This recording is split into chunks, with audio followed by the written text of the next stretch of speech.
देखो, Warner brothers के नए स्ट्रीमिंग प्लेटफॉर्म मैक्स ने हैरी पॉटर की रिबूट सीरीज अनाउंस कर दी है, जिसके अंदर सिंगल सीजन एक सिंगल बुक के ऊपर फोकस करेगा। पहले तो इस खबर को सुन के बहुत ही ज्यादा गुस्सा आया कि अगर वो लोग ऐसा कर रहे हैं तो क्यों कर रहे हैं, कुछ नया लेके आओ, रिबूट क्यों। फिर इसके बारे में सोचा कि इस सीरीज में अच्छा क्या हो सकता है और बहुत ही बढ़िया बढ़िया पॉइंट्स दिमाग में आए। तो हेलो, मैं हूँ सत्यम और आज हम इस वीडियो में डिस्कस करेंगे कि हैरी पॉटर का रिबूट क्यों नहीं होना चाहिए, और अगर होना चाहिए तो क्यों होना चाहिए, और वो क्या रीजंस है जिसके वजह से ये फेल हो सकती है। वार्नर ब्रदर्स ने HBO मैक्स और डिस्कवरी टीवी को मिला के नया स्ट्रीमिंग प्लेटफॉर्म मैक्स बनाया। क्यों? ऐसे ही सेक्सी लग रहा था। इसने बहुत सारी अनाउंसमेंट्स की, लेकिन हैरी पॉटर वाले ने सबसे ज्यादा हंगामा किया है। तो चलो पहले ये डिस्कस करते हैं कि इसका रिबूट क्यों नहीं होना चाहिए। मेरे ऐसा कहने के पीछे कुल मिला के 5 रीजंस है। पहला, कि ओरिजिनल पहले से ही एग्जिस्ट करता है। देखो, किसी भी चीज का अगर रिबूट किया जाता है तो उसके पीछे 2 कारण होते हैं। पहला, या तो वो बहुत ही ज्यादा पुरानी हो गई हो, या दूसरा उसकी हालत DC जैसी हो।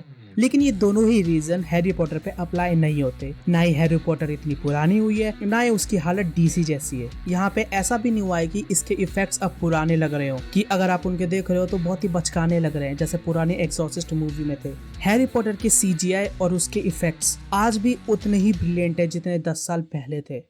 रीजन नंबर 2, रीमेक बना के ओरिजिनल को बर्बाद करने का ट्रेंड। तुमने हाल ही में ये ट्रेंड नोटिस किया होगा, जिसके अंदर पुरानी क्लासिक्स एनिमेशन वाली मूवीज के लाइव एक्शन बनाकर कुछ चेंजेस के साथ ऑडियंस के सामने प्रेजेंट करा जा रहा था। मेरे ख्याल से तो वो सिर्फ एक कैश ग्रैब था। खैर, 90% केसेस में ये लाइव एक्शन बिल्कुल ही बेकार निकले हैं। उसमें कुछ ऐसे चेंजेस कर दिए थे जो कि उसकी स्टोरी में सेंस ही नहीं बनाते, और कुछ ऐसा ही डर हैरी पॉटर के इस रिबूट में भी है। यहाँ पे एक बहुत बड़ा डर है कि मेकर्स आजकल के ट्रेंड को सेटिस्फाई करने के लिए कुछ ऐसे चेंजेस कर देंगे इसमें, जो कि उस विजिट वर्ल्ड में बिल्कुल सेंस नहीं बनाएंगे और ओवरऑल जो नॉस्टैल्जिया है उसको खराब करके जाएंगे। Reason number 3, the curious case of fantastic beast. तुम लोगों ने देखा ही होगा कि फैंटास्टिक बीस्ट के साथ क्या कांड हुआ है।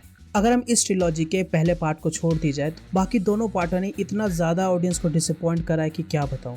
इसके तीसरे पार्ट का नाम तो हिस्ट्री बुक्स में लिखा जाएगा, one of the dumbest fantasy movie ever. In movies की इतनी बेकार हालत तब है जब इस यूनिवर्स की क्रिएटर JK इनके स्क्रीन प्ले वगैरह लिख रही हैं। सोच, जब इतनी छोटी मूवीज में ऐसे हालत है तो जब इसको सीरीज में डेवलप किया जाएगा तो क्या क्या हो सकता है। और यहाँ पे ये तो मैं बिल्कुल नहीं चाहता कि सीजन के बीच में ये लोग कास्ट बदल दें। Reason number 4, the immense pressure और न्यू कास्ट। ये बात तो किसी से छुपी ही नहीं है कि लोग ओरिजिनल ट्रियो को कितना ज्यादा पसंद कर रहे हैं। हैरी, रॉन, हरमाइनी, अगर आप हैरी पॉटर मूवी का नाम लो, भले जिसको पूरे कैरेक्टर्स याद हो ना हो, ये 3 मेन कैरेक्टर के नाम उनको रटे होते हैं। लोगों के लिए डैनियल रेडक्लिफ को छोड़ के किसी और को हैरी पॉटर मान लेना बहुत ही ज्यादा मुश्किल होगा। इतनी बड़ी जो लेगेसी है उनको फुलफिल करने के लिए कास्ट के ऊपर बहुत ही ज्यादा प्रेशर होगा, वही प्रेशर जो DC के नए सुपरमैन के ऊपर होने वाला है। Reason number 5, changes.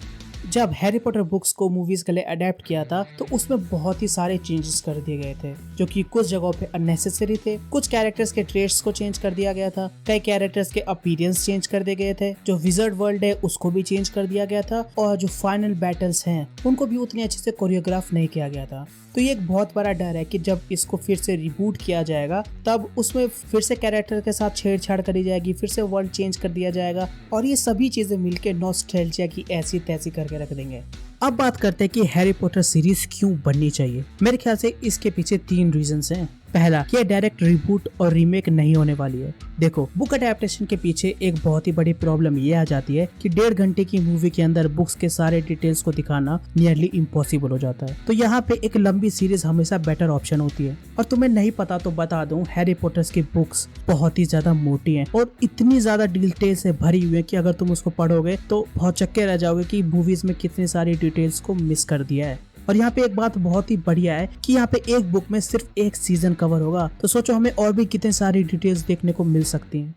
Reason number 2, better space for character development of side characters. देखो, बुक बहुत बड़ी है, टाइम बहुत छोटा है, तो इसके अंदर होता क्या है, साइड कैरेक्टर्स के जो टेक्निकली डेवलपमेंट होना चाहिए वो मूवीज में नहीं दिखाया जाता।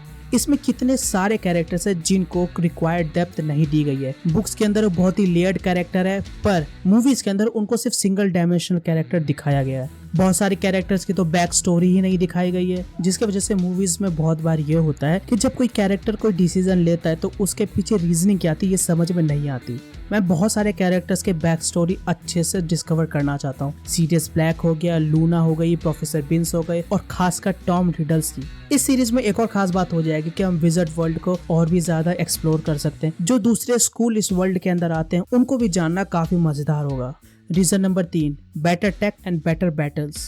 मैं यहाँ पे ये बिल्कुल नहीं कह रहा कि जो ओजी इफेक्ट्स हैं वो बेकार है या पुराने लगने लगे हैं। मैंने थोड़ी देर पहले एक्सप्लेन किया कि उसके इफेक्ट्स आज भी कितने बेहतर है। मैं यहाँ पे ये कह रहा हूँ कि अगर हैरी पॉटर्स को नए विजन के साथ, नए रिप्रेजेंटेशन के साथ दिखाया जाएगा तो कितना ऑसम होगा। इस वर्ल्ड में दो कैरेक्टर्स के बीच की फाइट को इवॉल्व होना भी बहुत ही ज्यादा जरूरी है। अगर तुम मूवी देखोगे तो ज्यादातर फाइट्स में होता क्या है, ब्लास्ट होते हैं या तो लाइटनिंग होता है, लेकिन अगर इसके अंदर कुछ और मैजिकल चीजें ढाली जाएं तो फाइट बहुत ही ज्यादा इंटरेस्टिंग हो जाएंगी। ये मैं इसलिए कह रहा हूँ क्योंकि मैंने एनिमेज में देखा है। एक और पॉइंट यहाँ पे गेस करना चाहूंगा कि आज की टेक्नोलॉजी के साथ ये लोग क्विडिच गेम को और कितना ज्यादा इंटरेस्टिंग बना सकते हैं। तुम क्या सोचते हो इसके बारे में नीचे कमेंट्स में बताओ। अब बात करते हैं वो रीजंस जिसके वजह से ये फेल हो सकता है, और ये बहुत ही सीरियस है तो ध्यान से सुनना।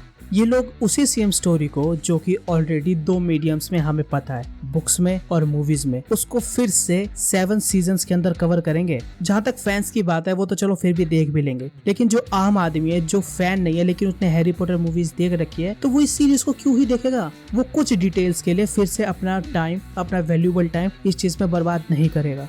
इंटरनेट पे बहुत सारे लोगों ने ये भी कहा है कि ये स्टूडियो की तरफ से सिर्फ एक कैश ग्रैब है और कुछ भी नहीं। अगर ओवरऑल बात करूं तो भले ये कैश ग्रैब हो या ना हो, हैरी पॉटर जैसी फ्रेंचाइज को नए डिटेल्स के साथ, नए रिप्रेजेंटेशन के साथ देखना बहुत ही ज्यादा इंटरेस्टिंग होगा। तुम्हें टेंशन लेने की जरूरत नहीं है, जैसी सीरीज आएगी मैं देख के बता दूंगा कि तुम्हें इस पे अपना टाइम वेस्ट करना है या नहीं। उसके लिए चैनल को सब्सक्राइब जरूर करके जाना, और साथ ही अगर वीडियो पसंद आई है तो उसको लाइक कर देना, अपने दोस्तों के साथ शेयर भी जरूर करके जाना।